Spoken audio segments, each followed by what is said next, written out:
ตก่อนชีวิตจะพังด้วยความปรารถนาดีจากสำนักงานประชาสัมพันธ์ที่ 3 กรมประชาสัมพันธ์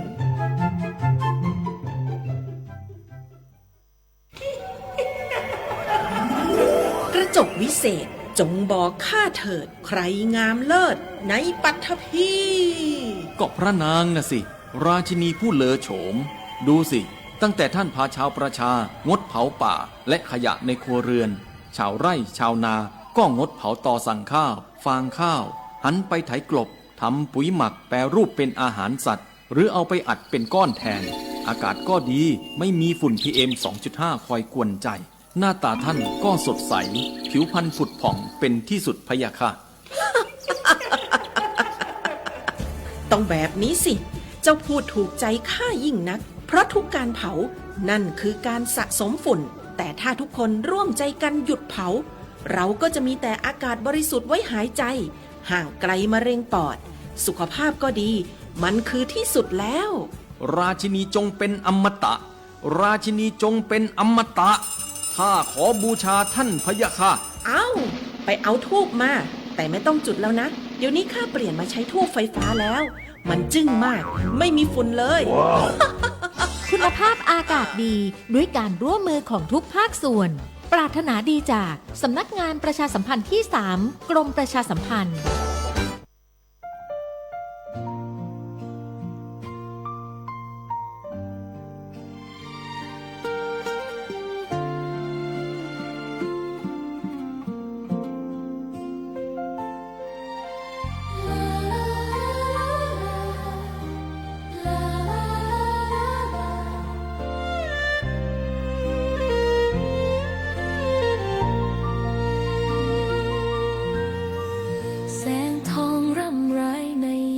อุตสายังเห็นพระเมตตาอยู่ทุกแห่งหนน้ำพระทัยฉโลมใจคนทั่วพื้นแผ่นดินยังอบอุ่นรอยยิ้มพระพักตร์ยังส่องแส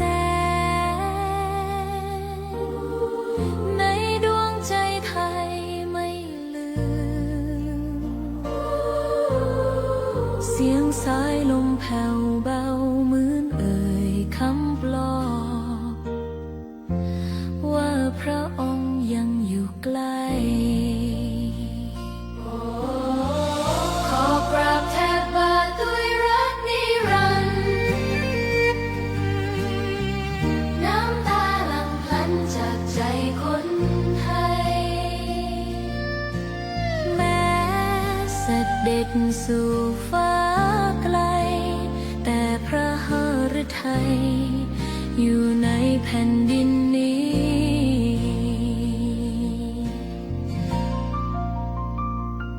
สวนดอกไม้ยังบานดังวันเก่าราวกับเจ้าดอกไม้รู้ว่าพระองค์จากไป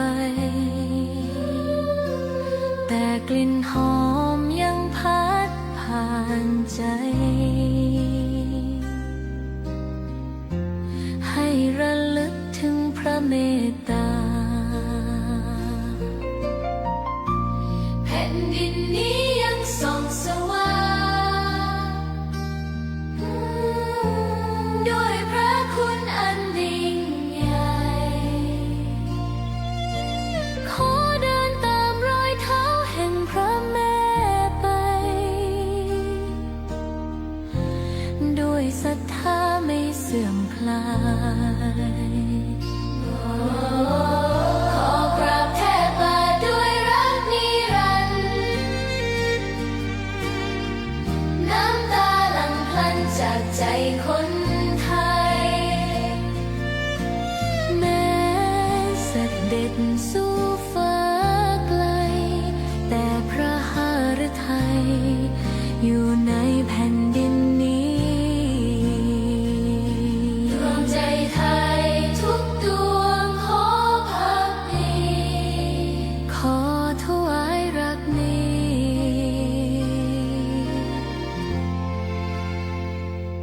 ้ รันดร์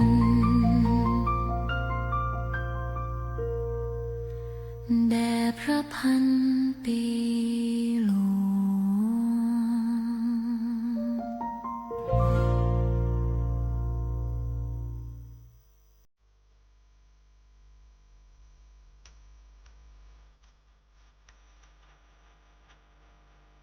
เกาะติดข่าวสารทันเหตุการณ์ในพื้นที่ ด้วยข้อมูลที่เป็นกลางกับทีมข่าว สวท เชียงใหม่ ติดตามได้ในมองเชียงใหม่ ทางสถานีวิทยุกระจายเสียงแห่งประเทศไทย จังหวัดเชียงใหม่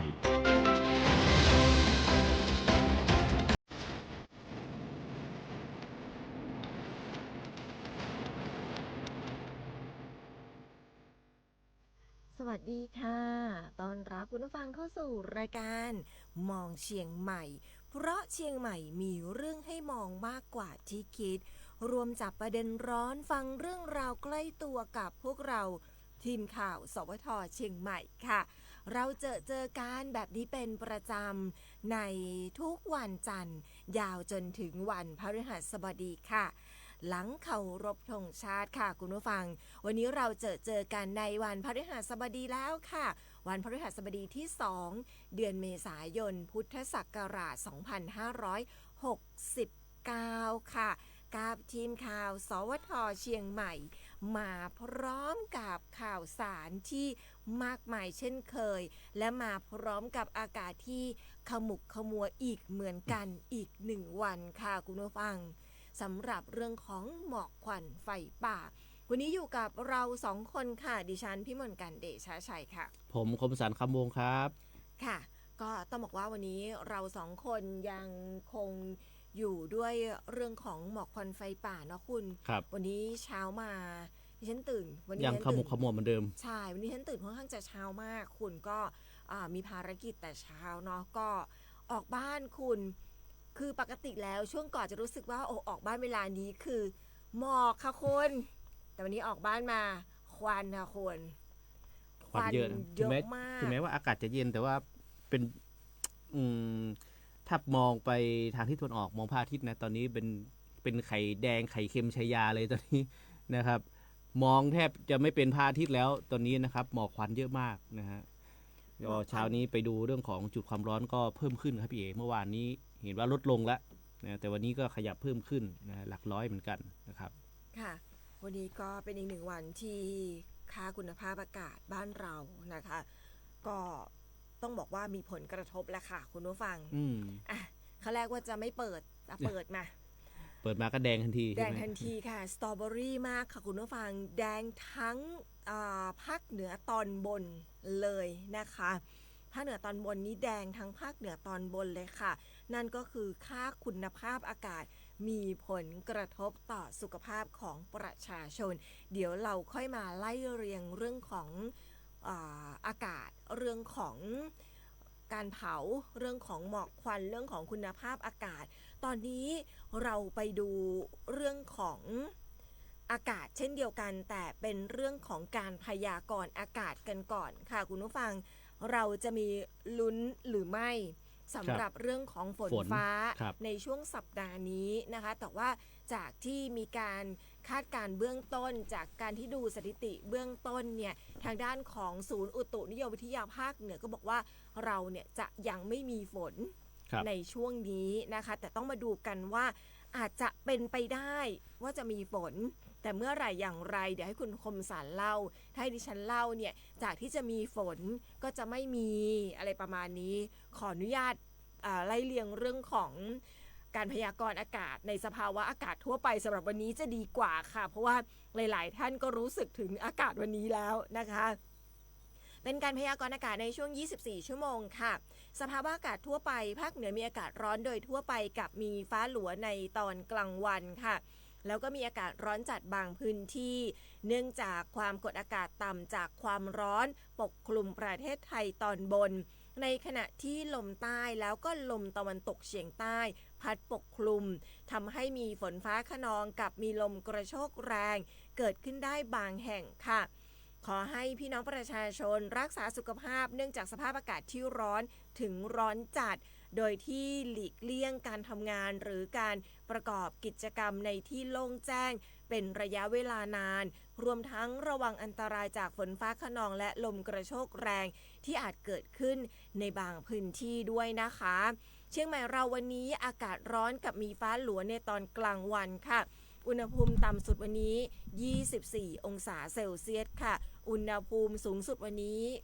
38 องศาเซลเซียสค่ะคุณผู้ฟังก็ถือว่าสูงเลยทีเดียวนะคะสำหรับอุณหภูมิในช่วงวันนี้สำหรับเรื่องของการคาดหมายปริมาณฝนสะสมในพื้นที่จังหวัดเชียงใหม่วันนี้ต้องบอกเลยว่าไม่มีจ้าไม่มีฝนนะฮะแต่ว่าล่าสุดก็มีทางด้านฝนหลวงนะมาปินโปรยนะมาปินโปรยสารแล้วนะครับก็คาดว่าจะมีฝนเมื่อวานนี้ดูแล้วนะครับเมื่อวานนี้ดูแล้วเนี่ยการพยากรณ์อากาศเรื่องของฟ้าฝนเนี่ยมี3วันนะครับที่เราได้คุยกันคือวันเสาร์อาทิตย์แล้วก็วันจันทร์นะวันนี้ขยับเพิ่มมาอีก1วันนะครับมีขยับเพิ่มมาอีก2วันด้วยนะครับเป็นวันอังคารแล้วก็วันพุธนะครับโดยตลอดทั้งสัปดาห์นะครับอุณหภูมิเนี่ยคือแทบจะว่าเป๊ะเลยก็ว่าได้นะครับตลอดทั้งสัปดาห์เนี่ยอุณหภูมิต่ำสุดอยู่ที่ประมาณ24องศาเซลเซียสครับสูงสุดอยู่ที่38องศาเซลเซียสแต่ก็มีลุ้นเรื่องของฝนตกนะครับมีลุ้นเรื่องของฝน10%ของพื้นที่ตั้งแต่วันเสาร์นะครับวันเสาร์ที่4เมษายนยาวไปจนถึงวันที่8เมษายนนะครับถึงวันพุธกันเลยทีเดียวนะฮะแต่ก็จะเป็นฝนเล็กน้อยนะฝน10%ของพื้นที่นะครับตอนนี้ฝนจะมากจะน้อยก็ขอให้ตกนะตอนนี้ต้องอาศัยเทวดาช่วยด้วยแล้วนะครับแต่ว่าขอเป็นฝนอย่างเดียวนะครับไม่เอาลมนะไม่เอาลูกเห็บนะไม่เอาพายุฝนฟ้าคะนองนะครับขอเป็นฝนที่ตกลงมาแล้วทำให้ป่าไม้มีความชุ่มชื้นนะครับพวกเชื้อไฟพวกใบไม้นะครับมีเขาเรียกว่าไงให้มันไม่แห้งมากนะครับจะได้ไม่ติดไฟนะครับส่วนวันนี้เองเนี่ยจุดความร้อนอย่างที่บอกไปเมื่อวานเนี่ยจุดความร้อนเนี่ยลดลงนะครับจุดความร้อนลดลงเป็นเมื่อวานเนี่ย83นะครับ83จุดส่วนวันนี้นะครับขยับเพิ่มขึ้นนะขยับเพิ่มขึ้นโดยรอบเช้าวันนี้จุดความร้อนนะครับของจังหวัดเชียงใหม่นะครับที่ได้รับรายงานจากดาวเทียมจิสดานะครับของจิสดาเนี่ยประจำวันที่2เมษายนรอบเช้าเพิ่มขึ้นนะถ้าเทียบไปแล้วคือเพิ่มขึ้นเท่าตัวนะครับเมื่อวานนี้83ตอนนี้เป็น163นะครับนำโดยทางสายเหนือครับแม่แตงนะฮะ26จุดนะครับแล้วก็ข้ามไปที่สายใต้ครับที่ดอยเต่า24จุดนะสำเมิง22ฮอด21เชียงดาว10นะครับดอยสะเก็ด9แม่อ่อน8นะครับชัยปราการ7นะชัยปราการพร้าวแม่แจ่มอย่างละ7นะฮะอมก๋อย6นะครับส่วนอำเภออื่นก็3.2 จุดบ้างนะครับซึ่งตอนนี้ศูนย์บัญชาการเหตุการณ์แต่ละอำเภอเนี่ยรับทราบจุดความร้อนแล้วก็เร่งลงพื้นที่นะครับไปตรวจสอบจุดความร้อนซึ่งอย่างที่เราได้ทราบกันคือจุดความร้อนส่วนใหญ่เนี่ยเกิดอยู่ในพื้นที่ป่านะครับพื้นที่ป่าอนุรักษ์พื้นที่ป่าสงวนเป็นส่วนใหญ่นะครับซึ่งตอนนี้ทางด้านวันนี้ก็มีภารกิจของทางด้านปลัดกระทรวงมหาดไทยนะครับที่ลงพื้นที่จังหวัดเชียงใหม่จริงๆก็ลงตั้งแต่เมื่อวานแล้วนะครับไปทดสอบเรื่องของหอกระจายข่าวนะครับโดยทางกรมการปกครองนะครับศูนย์สื่อสารนะฮะของกระทรวงมหาดไทยเมื่อวานนี้ไปที่สำเมิงนะครับส่วนวันนี้ก็จะมีภารกิจที่อำเภอแม่แตงแล้วก็อำเภอพร้าวนะครับในส่วนของการมาดูแลเรื่องของหมอกควันไฟป่าในช่วงนี้ที่จังหวัดเชียงใหม่นะครับอากาศขมัวฮะตอนนี้เข้าสู่เดือนเมษาแล้วอีกไม่กี่วันนะที่เราจะมีกิจกรรมเรื่องของป่าเวณีปีใหม่เมืองสาดน้ำสงกรานต์กันนะครับจริงๆแล้วเราจะเริ่มกันแต่วันที่6วันที่7ในบางวันที่ก็วันที่6วันที่7กิจกรรมหลายๆอย่างนะครับแต่ว่าตอนนี้อากาศก็ค่อนข้างขมุกขมัวนะครับค่ะก็อย่างที่คุณคมสันบอกว่าอากาศขมุกขมัวค่ะคุณผู้ฟังแล้วก็ต้องบอกว่าในส่วนของค่าคุณภาพอากาศสำหรับเช้านี้นะคะการตรวจวัดจากกรมควบคุมมลพิษคุณผ่านแอปพลิเคชัน Air 4 ไทยอย่างที่เกริ่นไปตั้งแต่ช่วงต้นรายการว่าภาคเหนือตอนบนวันนี้เนี่ยเป็นสตรอเบอรี่เลยค่ะเป็นดอกกุหลาบแต่เป็นดอกกุหลาบที่ไม่อยากได้อ่ะ จริงๆแล้วเนี่ยอยากได้ดอกกุหลาบในช่วงของเดือนกุมภาพันธ์แต่ว่าตอนนี้แดงแบบเนี้ย เราไม่อยากได้ ครับ นะคะก็หลากหลายปัจจัยโดยเฉพาะเรื่องของการเผาถ้าเราคุยกันอย่างภาคเหนือตอนบนนะเชียงใหม่แม่ฮ่องสอนลำพูนเชียงรายเนี่ยส่วนใหญ่ปัจจัยที่ก่อให้เกิดในเรื่องของฝุ่นควันก็จะเป็นเรื่องของการเผาและที่สำคัญคุณไม่ได้เผาเฉพาะบ้านเรานะประเทศเพื่อนบ้านข้างๆเคียงๆเนี่ยก็เผาด้วยเหมือนกัน ครับ นะคะมีจุดความร้อนด้วยเหมือนกันคุณเพราะฉะนั้นเรื่องของการเผาก็เป็นอีกหนึ่งปัจจัยเสี่ยงนะคะที่ก่อให้เกิดเรื่องของมลพิษเข้ามาดูภาคเหนือจริงๆจังๆคุณ 2 วันติดเลยนะพี่เอ อืม แล้วก็เหมือนจะลามลงไปที่ภาคเหนือตอนล่างด้วย เมื่อวานนี้จะเน้นที่ภาคเหนือตอนบนนะครับเป็นส่วนใหญ่ วันนี้เนี่ยภาคเหนือตอนล่างเหลือสีส้มอยู่แค่4จุดสีส้มนี่ก็คือเริ่มมีผลกระทบต่อสุขภาพของประชาชนนะคะแต่ว่าเหนือตอนบนเนี่ยมีผลกระทบแล้วสำหรับเรื่องของค่าคุณภาพอากาศค่ะคุณ ไปดูบ้านเราวันนี้คงไม่ต้องบอกแล้วล่ะว่าลุ้นบ้านเราจะเป็นอย่างไรลุ้นว่าบ้านเราจะสูงมากน้อยแค่ไหนอย่างนี้นะ จุดไหนที่จะน้อยที่สุด จะน้อย นะครับ ที่สุด แต่แดงทุก แต่ แดงทุกจุด แดงทุกจุด ทั้ง 6 จุด ใช่ค่ะ มาดูกันค่ะว่าวันนี้แดงที่สุดค่าคุณภาพอากาศสูงที่สุดนะคะอยู่ที่ไหน อยู่ที่คุณเห็นแล้วช็อกคุณผู้ฟังค่ะอยู่ที่อำเภอทางโซนเหนืออยู่ที่ตำบลเมืองนะอำเภอเชียงดาวจังหวัดเชียงใหม่เป็นอีก1วันค่ะที่ AQI สูงทะลุ 400 ครับ 466 สำหรับค่าคุณภาพอากาศ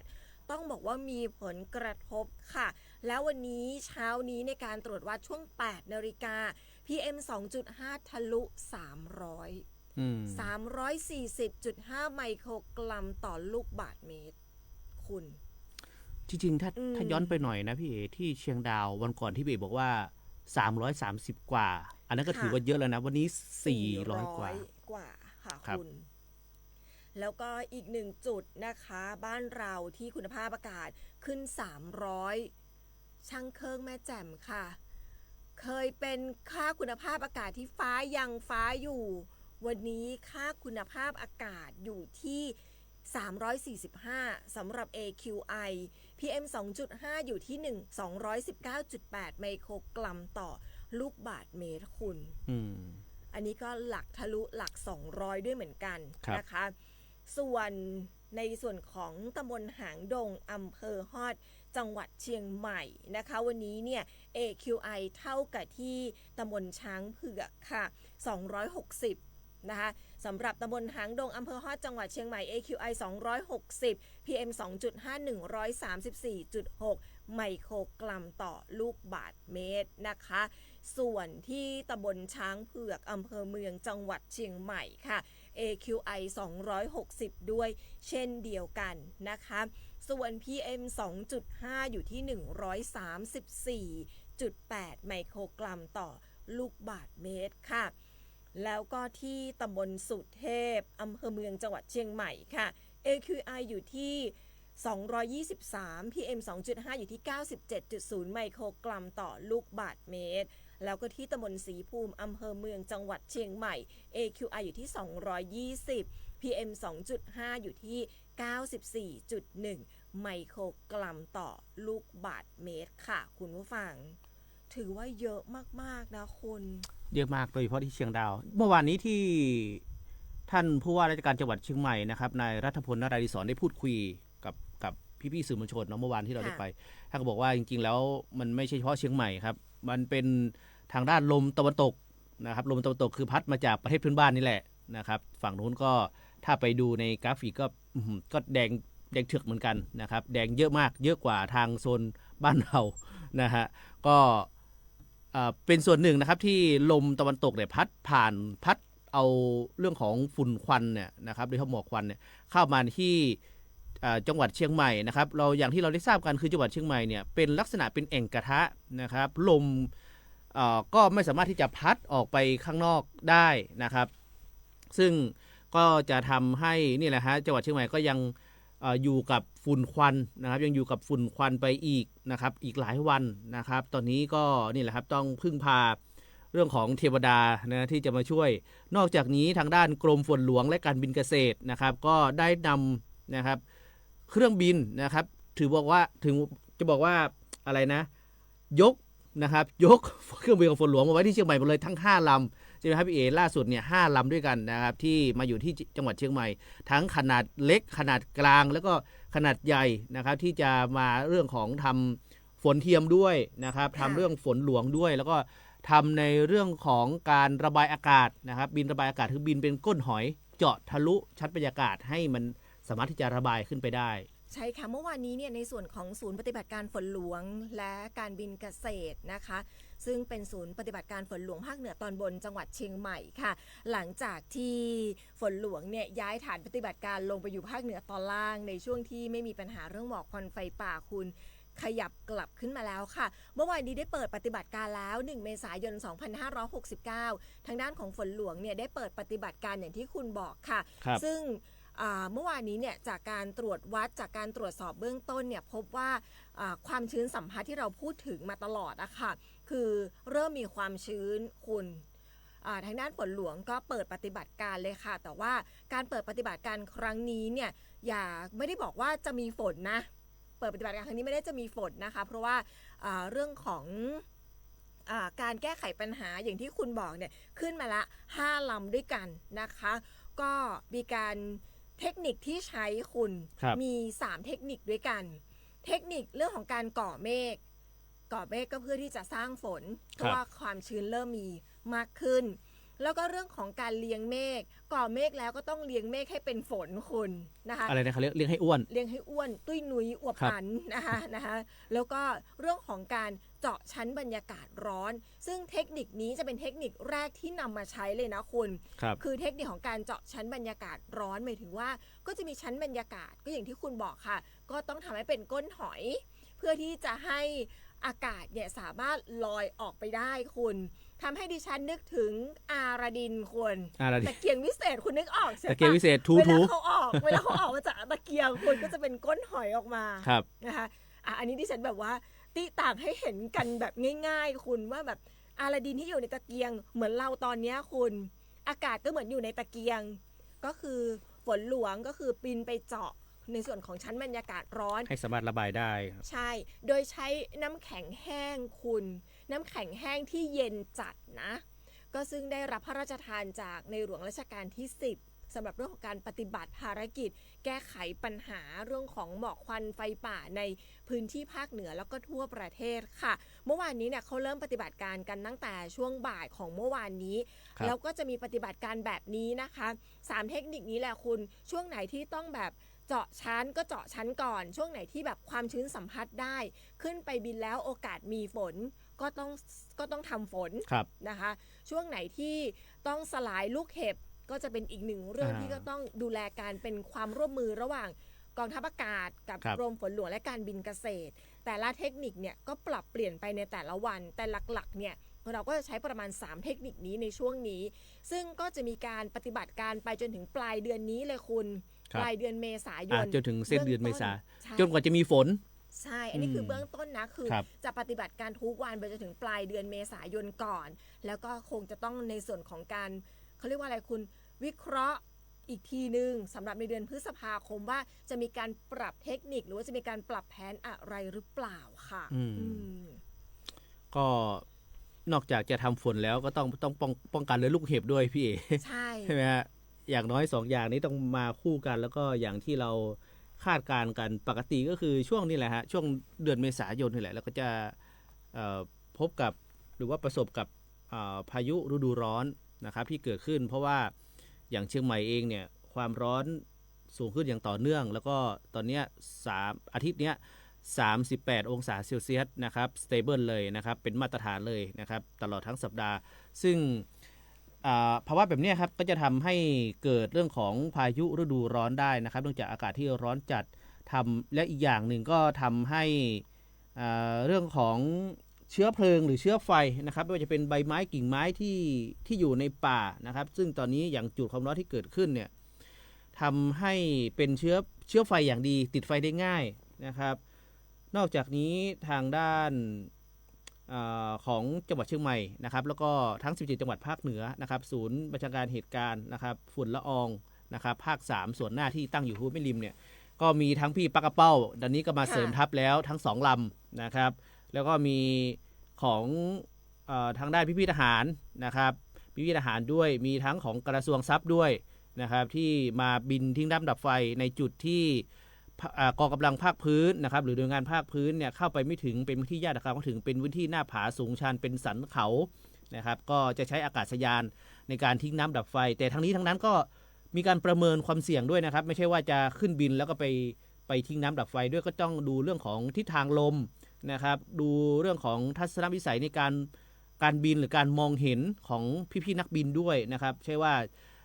พอเกิดในพื้นที่ป่าแล้วจะบินทิ้งน้ำดับไฟได้นะครับก็ต้องดูเรื่องความปลอดภัยของอากาศยานแล้วก็พี่ๆนักบินด้วยนะครับอันนี้นำมาเล่าสู่กันฟังพี่ๆเขาทำงานนะครับก็แข่งกับเวลานะครับแข่งกับไฟนะครับเพราะถ้าดับได้ไวไม่ให้ไฟลุกลามก็จะทำให้เกิดผลกระทบน้อยที่สุดนะครับแต่ช่วงนี้ก็ต้องบอกว่าท่านใดที่ออกจากบ้านอย่าลืมใส่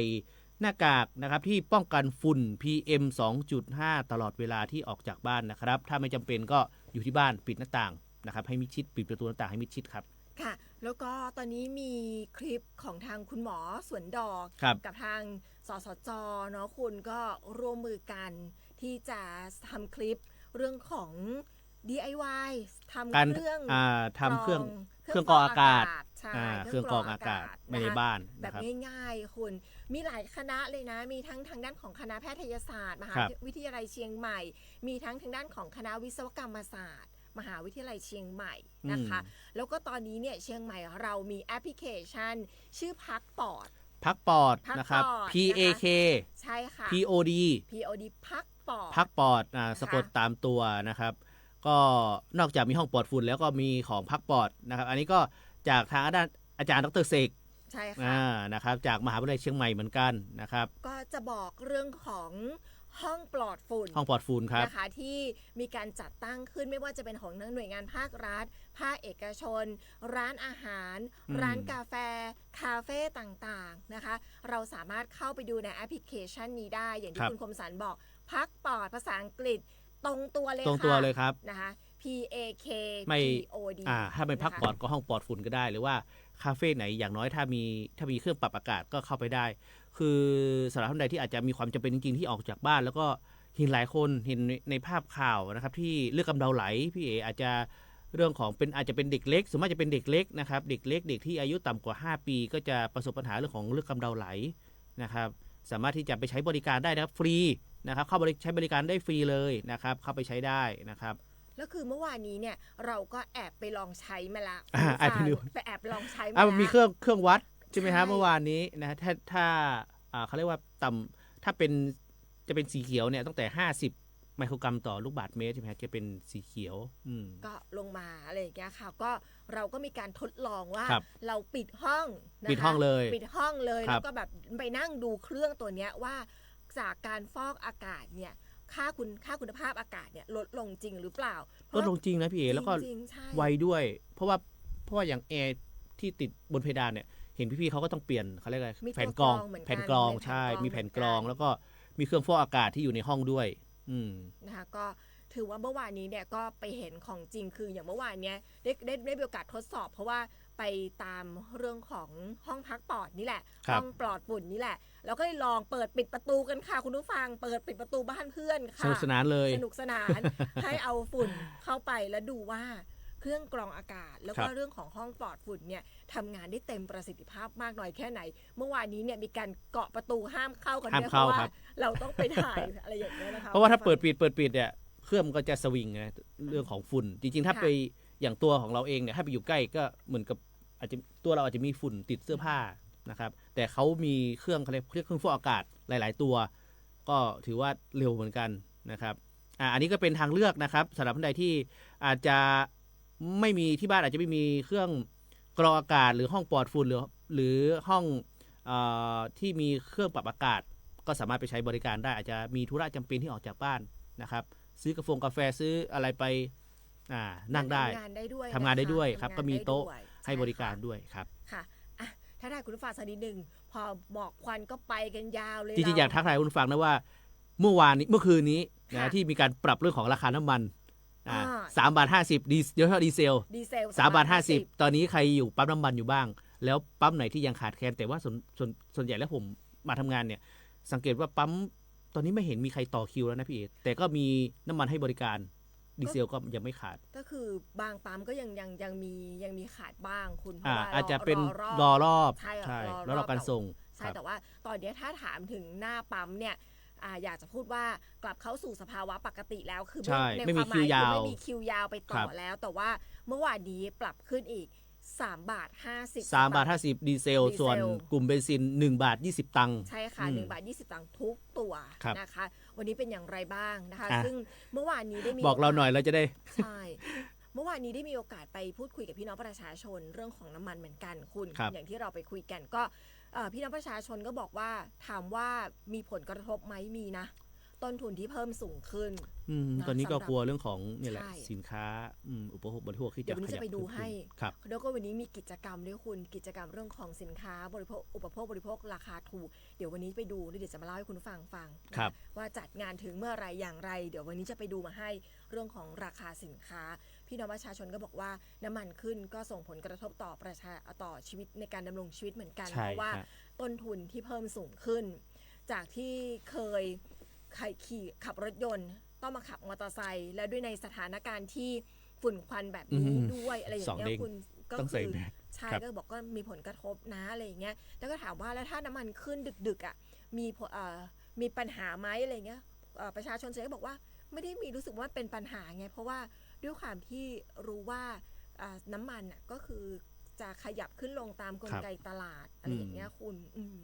แต่ส่งผลกระทบไหมส่งผลกระทบนะคะทักทายคุณผู้ฟังสักนิดหนึ่งใครเป็นอย่างไรบ้างส่งผลกระทบบ้างน้อยแค่ไหนเล่าสู่กันฟังได้นะคะคุณชลีนันท์ทักทายเรามาสวัสดีค่ะดีเจเสียงเพราะค่ะอากาศร้อนมากค่ะส่งสติกเกอร์รูปดอกไม้มาเป็นกำลังใจให้เราด้วยคุณหนุ่มเมืองคอนบอกน้ำมันแพงเติมใจให้กันนะคะคุณนฤมลสวัสดีเจ้าสวัสดีทักทายค่ะคุณหนุ่มเมืองคอนแซวดิฉันมาวันนี้ดิฉันเป็นทางม้าลายดิฉันเป็นทางปริมาลายนะคุณนฤมลส่งสติกเกอร์รูปดอกไม้เป็นกำลังใจให้เราคุณวารินทักทายบอกว่าวันพระธรรมะสวัสดีค่ะขอให้มีแต่ความสุขความเจริญรุ่งเรืองนะคะอย่าลืมดูแลสุขภาพกันค่ะขอบพระคุณดูแลสุขภาพกันด้วยนะคะคุณวารินส่งสติกเกอร์รูปหัวใจมาเป็นกำลังใจให้เราคุณสุภาชัยทักทายเรายามเช้าค่ะสวัสดียามเช้าครับสุขสันต์วันพฤหัสบดีครับทีมข่าวสวทเชียงใหม่และทุกท่านแล้วก็ส่งสติกเกอร์รูปหัวใจมาเป็นกำลังใจให้เรานะคะคุณหนุ่มเมืองคอนบอกว่าคุณหนุ่มเมืองขอนนะคะบอกว่า2 เมษายน 2569 เนื่องในโอกาสวันคล้ายวันพระราชสมภพสมเด็จพระกนิษฐาธิราชเจ้ากรมสมเด็จพระเทพรัตนราชสุดาสยามบรมราชกุมารีขอพระองค์ทรงพระเจริญมีพระชนมายุยิ่งยืนนานวันนี้ตรงกับวันคล้ายวันพระราชสมภพของพระองค์นะคะคุณพระเครื่องทั่วไทยส่งสติกเกอร์กระจายเสียงมาเป็นกำลังใจให้เราค่ะคุณพงศักดิ์ทักทายเรามาหวัดดีครับ2 คนเสียงดีคุณสุภชัยส่งสติกเกอร์เยี่ยมมาให้เราค่ะคุณจัญญาทักทายเรามาบอกว่าสวัสดีค่ะวันนี้อากาศยอดแย่ที่สุดนะคะ PM 2.5 บ้านป่าตันสีแดงค่ะอยู่ที่137ไมโครกรัมต่อลูกบาศก์เมตร AQI เนี่ย226เลยค่ะบอกว่าอยู่ไม่ได้แล้วค่ะนะคะก็ต้องอยู่ในบ้านนะคะแล้วก็มีที่กรองอากาศด้วยนะคะคุณสมชายสวัสดีครับวันนี้วันพระสาวสวยหนุ่มหล่อส่งสติกเกอร์รูปหัวใจมาเป็นกำลังใจให้เราด้วยคุณน้อยนะคะส่งสติกเกอร์รูปหัวใจมาเป็นกำลังใจให้เราคุณสาธรเป็นห่วงพี่น้องเจ้าเจียงใหม่ขนาดเนอร์ตึงต้องเผชิญกับวิกฤตฝุ่นควันน้ำมันกับแปลงเข้ายากหมากแปลงพร้อมกันไปหมดขอเอาใจช่วยฮื้อกู้คนปลอดภัยจากฝุ่นแล้วก็ขอฮื้อปันเคราะห์ปันภัยผ่านพ้นเหตุการณ์ต่างๆเหล่านี้ไปต่อยได้ดีกู้คนนะครับคุ คุณณภศรทักทายเรามาสวัสดีเจ้าส่งสติกเกอร์รูปหัวใจมาเป็นกำลังใจให้เรา คุณสิทธิชัยทักทายเรามาสวัสดีครับทั้งสองท่านสวัสดียามเช้าในเช้าวันนี้นะคะใครเติมน้ำมันเช้านี้บ้างเล่าสู่กันฟังหน่อยสินะคะหรือว่าที่ไหนเป็นอย่างไรเรื่องของสินค้าอุปโภคบริโภคเรื่องค่าใช้จ่ายเป็นยังไงบ้างเล่าสู่กันฟังได้นะคะคุณผู้ฟังสำหรับในช่วงของรายการหม่องเชียงใหม่ค่ะช่วงนี้ติดตามข่าวสารดีๆจาก PEA กันก่อนค่ะช่วงสิ่งดีๆจาก PEA สำหรับข่าวสารดีๆจาก PA วันนี้นะครับในภาวะวิกฤตพลังงานนะครับ PA ขอเชิญชวนนะครับทุกคนนะครับร่วมประหยัดพลังงานของประเทศนะครับเพื่อร่วมกันผ่านวิกฤตด้านพลังงานนะครับมี2ข้อง่ายๆครับข้อแรกนะครับคือปรับแอร์นะครับหรือเครื่องปรับอากาศเนี่ยนะครับไปที่อุณหภูมิ26องศาเซลเซียสนะครับอย่างที่2ก็คือเปลี่ยนหลอดไฟนะครับเป็นหลอด LED นะครับเพียงแค่นี้นะครับเพียง2ข้อนี้ก็สามารถที่จะช่วยประเทศของเรานะครับประหยัดพลังงานไปได้แล้วนะครับสำหรับท่านใดที่มีข้อมูลที่จะสอบถามนะครับสามารถที่จะไปติดต่อได้ที่สำนักงานการไฟฟ้าส่วนภูมิภาคในพื้นที่หรือโทรได้ที่1129 PEA Contact Center ได้ตลอด24ชั่วโมงครับเชิญชวนนะครับใช้ปรับแอร์ไปที่26องศาก็เย็นกำลังดีแล้วก็เปลี่ยนหลอดไฟจากหลอดไส้เป็นหลอด LED ครับค่ะจริงๆแล้วในเรื่องของแอร์เราสามารถใช้พัดลมช่วยได้นะคะคุณผู้ฟังจะทำให้ห้องเย็นเร็วแล้วก็ประหยัดเรื่องของการปรับของคอมเพรสเซอร์ครับทำงานน้อยลงนะครับถ้าทำงานหนักก็กินไฟนะครับก็เป็นเรื่องของการประหยัดพลังงานนะคะในช่วงนี้ช่วยกันรณรงค์ที่สำคัญจริงๆแล้วคุณเราสามารถประหยัดพลังงานได้ทุกวันนะอะไรที่ไม่ใช้คุณอย่างไฟในห้องน้ำไม่ได้ใช้ก็ปิดในที่ทำงานด้วยนะถือว่าเราไปเข้าห้องน้ำเปิดไฟใช้ห้องน้ำเสร็จก็ปิดซะก็นี่ก็ถือว่าเป็นการประหยัดพลังงานแล้วจากที่เคยเปิดตลอดทั้งวันก็ใช้เปิดไม่ใช้ปิดอะไรที่ไม่ใช้ก็ปิดก็ถอดปลั๊กให้เรียบร้อยอันนี้ก็ถือเป็นการประหยัดพลังงานอย่างหนึ่งได้ด้วยนะคะคุณผู้ฟังเริ่มต้นง่ายๆที่ตัวเราค่ะไปต่อกันที่3นาทีกับอัยการแผ่นดินค่ะคุณผู้ฟังวันนี้จะเป็นเรื่องของสินส่วนตัวกับสินสมรสมาดูกันค่ะว่าต่างกันอย่างไรวันนี้เราจะไปติดตามเรื่องนี้กับทางด้านของคุณณรงค์ศรียุรสันรองอธิบดีอัยการภาค 9กันค่ะกับเรื่องของสินส่วนตัวและก็สินสมรสค่ะ3นาทีกับอัยการแผ่นดิน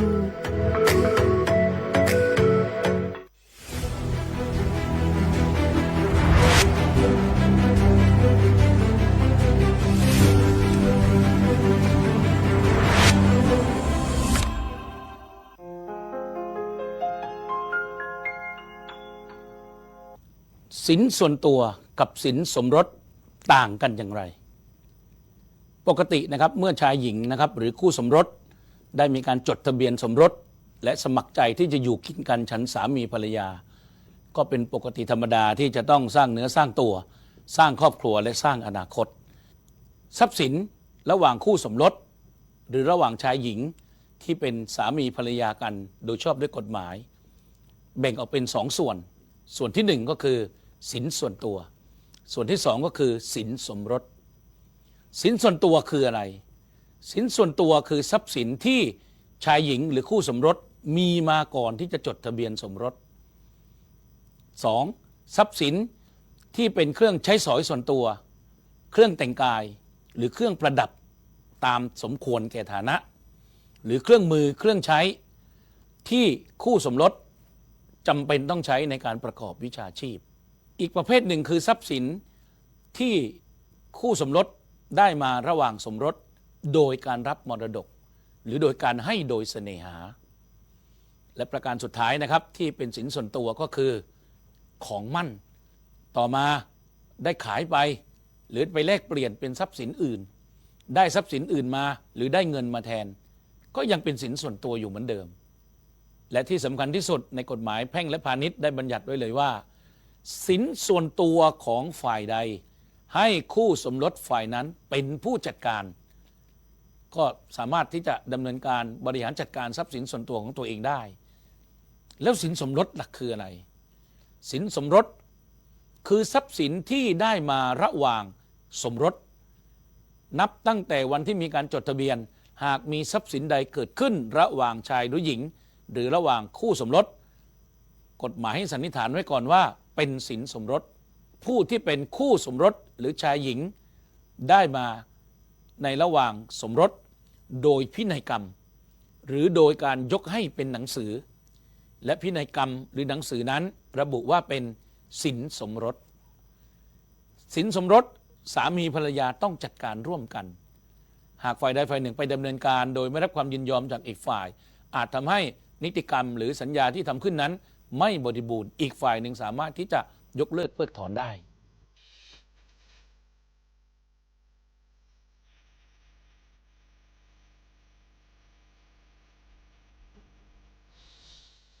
อันนี้ก็เป็นข้อแตกต่างนะคุณในส่วนของสินสมรสแล้วก็สินส่วน สินส่วน ตั ตัว ว นะคะ นะครับ ก็ถ้าเรามุ่งที่จะสร้างครอบครัวก็จะมีในเรื่องของทั้งสินสมรสแล้วก็สินส่วนตัวกัน ก็พูดง่ายๆคือสินส่วนตัวก็คือมีก่อนที่จะสมรส ใช่ เนาะแล้วก็สินส่วนตัวสินสมรสก็คือเกิดระหว่างตั้งแต่เราจดทะเบียนสมรสนั่นแหละนะครับไปจนอยู่จนตลอดรอดฟังนะครับอันนี้ก็คือถ้ามีทรัพย์สินที่เกิดขึ้นในระหว่างสมรสก็ถือว่าเป็นสินสมรสนะครับใช้ร่วมกันนะครับ ไปสักหนึ่งเรื่องค่ะช่วงนี้ไปต่อกันที่เรื่องของข่าวสารจากคปภ.ช่วงข่าวสารจากคปภ.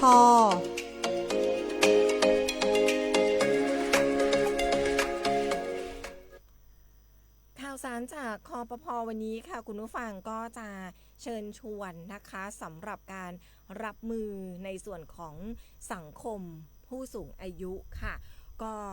คปภ.เองเนี่ยเขาก็มุ่งสร้างระบบประกันสุขภาพเอกชนมีการปรับบทบาทค่ะสู่เรื่องของ Health Partner มีการเร่งขยายฐานผู้เอาประกันคุมต้นทุนระบบรับมือสังคมสูงวัยแล้วก็เรื่องของยาเรื่องของค่ารักษาพยาบาลที่เพิ่มสูงขึ้นต่อไปในอนาคตตอนนี้เราต้องยอมรับค่ะว่าเราก้าวเข้าสู่สังคมสูงวัยแล้วสำหรับประเทศไทยของเรานะคะก็มีการมุ่งสร้างระบบประกันสุขภาพในเรื่องของ Health Partner กันค่ะเดี๋ยวรายละเอียดเนี่ยเดี๋ยวเรานำมาเล่าในสัปดาห์หน้าแล้วกันนะคะว่ามีรายละเอียดอย่างไรเขาจะสร้างระบบอะไรกันบ้างหรือว่ามีประกันภัยตัวไหนน่าสนใจเดี๋ยวมาเล่าต่อกันในสัปดาห์หน้าค่ะนี่ก็เป็นข่าวสารในช่วงของคปภ.ค่ะไปต่อกันเรื่องนี้ครับพี่เอล่าสุดก็เรื่องของอาสาสมัครดับไฟป่านะครับที่เสียชีวิตนะครับ1 รายนะครับเมื่อวานนี้ที่ได้พบผู้เสียชีวิตแล้วนะครับซึ่งเหตุการณ์นี้นะครับทางด้านอำเภอแม่ริมจังหวัดเชียงใหม่นี่ก็ได้รายงานเหตุเจ้าหน้าที่ลาดตระเวนดับไฟป่าพัดหลงก่อนพบเสียชีวิตนะครับในพื้นที่ป่าซึ่งก็คาดว่าจะเกิดจากอาการอ่อนเพลียสะสมประกอบกับสภาพอากาศที่ร้อนแล้วก็มีโรคประจำตัวครับทางด้านนายรัฐพล นราธิศรผู้ว่าราชการจังหวัดเชียงใหม่นะครับเมื่อวานนี้ท่านได้เปิดเผยว่าได้รับรายงานจากทางอำเภอแม่ริมนะกรณีเจ้าหน้าที่ชุดลาดตระเวนเฝ้าระวังและดับไฟป่าในพื้นที่บ้านสลวงหมู่ที่2ตำบลสลวงอำเภอแม่ริมจังหวัดเชียงใหม่พัดหลงระหว่างปฏิบัติหน้าที่ก่อนจะพบเสียชีวิตในเวลาต่อมาเหตุการณ์ดังกล่าวเกิดขึ้นเมื่อกลางคืนนะครับกลางคืนของวันที่31มีนาคม2569เวลา 20 นาฬิกาหรือว่า 2 ทุ่มนั่นเองทางอำเภอแม่ริมได้รับแจ้งจากผู้ใหญ่บ้านสลวงว่ามีเจ้าหน้าที่ชุดลาดตระเวนเฝ้าระวังดับไฟป่าของหมู่บ้านสูญหาย1 รายหลังเสร็จสิ้นภารกิจดับไฟป่าในพื้นที่โดยเจ้าหน้าที่และก็ชาวบ้านได้ช่วยกันระดมกำลังค้นหาในพื้นที่ที่พบเห็นครั้งสุดท้ายอย่างต่อเนื่องพร้อมประสานญาติซึ่งทางญาติก็ยืนยันว่าผู้สูญหายเนี่ยยังไม่ได้กลับเข้าบ้านและเมื่อวันที่1 เมษายนก็คือเมื่อวานนี้นะครับทางด้านนายวัชระเทพกันนายอำเภอแม่ริมได้สั่งการเปิดศูนย์ค้นหาและบูรณาการเจ้าหน้าที่จากหน่วยงานที่เกี่ยวข้องกว่า200 นายลงพื้นที่ค ค้นหาอย่างเร่งด่วนจนกระทั่งเวลา 10 นาฬิกาเจ้าหน้าที่พบร่างผู้สูญหายอยู่ในพื้นที่ป่าห่างจากจุดทำแนวกันไฟประมาณ300 เมตรทราบชื่อผู้สูญหายคือนายบุญมาผ้าแดงอายุ56 ปีซึ่งก็ในวันเกิดเหตุนะครับได้เข้าร่วมกับทีมลาดตระเวนเข้าดำเนินการดับไฟและก็ทำแนวกันไฟจนแล้วเสร็จในช่วงเย็นก่อนจะขาดการติดต่อไปโดยไม่พบร่องรอยการถูกทำร้ายเบื้องต้นสันนิษฐานว่าเสียชีวิตจากการอ่อนเพลียสะสมประกอบกับมีสภาพอากาศที่ร้อนและก็มีโรคประจำตัวคือความดันโลหิตสูงด้วยทางนี้เจ้าหน้าที่ก็ได้ประสานแพทย์เพื่อดำเนินการชันสูตรหาสาเหตุการเสียชีวิตที่แท้จริงต่อไปนะครับทางด้านผู้ว่าราชการจังหวัดเชียงใหม่เองก็บอกว่าทางรัฐบาลแล้วก็จังหวัดเนี่ยจะดูแลเรื่องสิทธิสวัสดิการอย่างเต็มที่นะครับทางนี้ก็เน้นย้ำให้ผู้ปฏิบัติงานทุกฝ่ายเพิ่มความระมัดระวังในการปฏิบัติหน้าที่ในพื้นที่เสี่ยงโดยเฉพาะการทำงานในสภาพอากาศที่ร้อนจัดเพื่อความปลอดภัยสูงสุดครับอันนี้ก็แสดงความเสียใจกับครอบครัวนะครับของผู้เสียชีวิตด้วยนะครับแล้วก็เป็นกำลังใจให้กับพี่ๆเจ้าหน้าที่ทุกท่านทุกนายนะครับแล้วก็สวทเชียงใหม่ของเรานะครับเน้นย้ำอีกครั้งหนึ่งเราจะมีกิจกรรมนะครับปันน้ำใจสู้ไฟป่าครับไปให้กำลังใจพี่ๆนะครับทางอำเภอโซนเหนือนะครับปีนี้ไปที่อำเภอโซนเหนือนะครับสามารถที่จะสนับสนุนนะครับสิ่งของให้กับพี่ๆได้ไม่ว่าจะเป็นน้ำดื่มนะครับขอเป็นน้ำดื่มขวดขนาดเล็กที่พี่ๆสามารถที่จะพกพาใส่เป้ไปได้นะครับหรือว่าอาหารแห้งนะครับเช่นมาม่าปลากระป๋องนะครับรวมไปถึงเครื่องดื่มชูกำลังและเขาเรียกว่ากาแฟหรือว่าโอวัลตินแบบทีนวันนะครับที่สามารถที่จะเอาไปชงดื่มในป่าได้นะครับรวมไปถึงผ้าเย็นหรือว่าน้ำเกลือที่ใช้ล้างจมูกนะครับที่ใช้ล้างแผลรวมไปถึงยาสามัญประจำบ้านก็ได้นะครับสามารถที่จะมาสนับสนุนได้ที่สวทเชียงใหม่เราจะไปส่งมอบให้กับพี่ๆนะครับที่อำเภอโซนเหนือนะครับซึ่งนอกจากนี้เราจะมีกิจกรรมมินิคอนเสิร์ตในวันที่21 เมษายนนี้ด้วยนะครับที่สวทเชียงใหม่นะครับมาร่วมกิจกรรมกันได้นะครับส่งกำลังใจให้กับพี่ๆพบกับทีมงานเดอะเพอนะครับยืนยันมาแล้ว1 วงนะฮะเดอะเพอนะครับในวันที่21 เมษายน 2569 ที่สวทเชียงใหม่ครับติดตามกันค่ะนะคะก็ท่านไหนอยากจะมาร่วมกิจกรรมกับเรานะคะเรียนเชิญได้เลยสำหรับวันที่21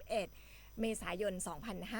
2569 ค่ะมินิคอนเสิร์ตร่วมด้วยช่วยกันนะคะเราไปดับไฟไม่ได้เราสามารถร่วมด้วยช่วยกันด้วยวิธีการนี้นะคะวันนี้เรา2 คนไปก่อนค่ะคุณผู้ฟัง 8:59 นาทีแล้วนะคะเดี๋ยวกลับมาเจอกันใหม่ในวันจันทร์แล้วก็ที่สำคัญคุณผู้ฟังจันทร์นี้วันหยุดนะคะศุกร์เสาร์อาทิตย์นี้หยุด3 วันเช่นเดียวกับอาทิตย์หน้าหยุด5 วันเลยทีเดียวนะเสาร์อาทิตย์จันทร์อังคารพุธก็คือ11 12 13 14และ15ค่ะในช่วงของเทศกาลสงกรานต์เดี๋ยวสัปดาห์หน้ามาคุยกันเรื่องเทศกาลสงกรานต์กันดีกว่านะคะเข้าสู่ช่วงของเทศกาลสงกรานต์กันแล้วทักทายคุณผู้ฟังในช่วงท้ายเนาะที่ยังไม่ได้ทักทายกันในช่วงนี้ค่ะสวัสดีเลยแล้วกันเนาะเรา2 คนไปก่อนสวัสดีค่ะสวัสดีครับ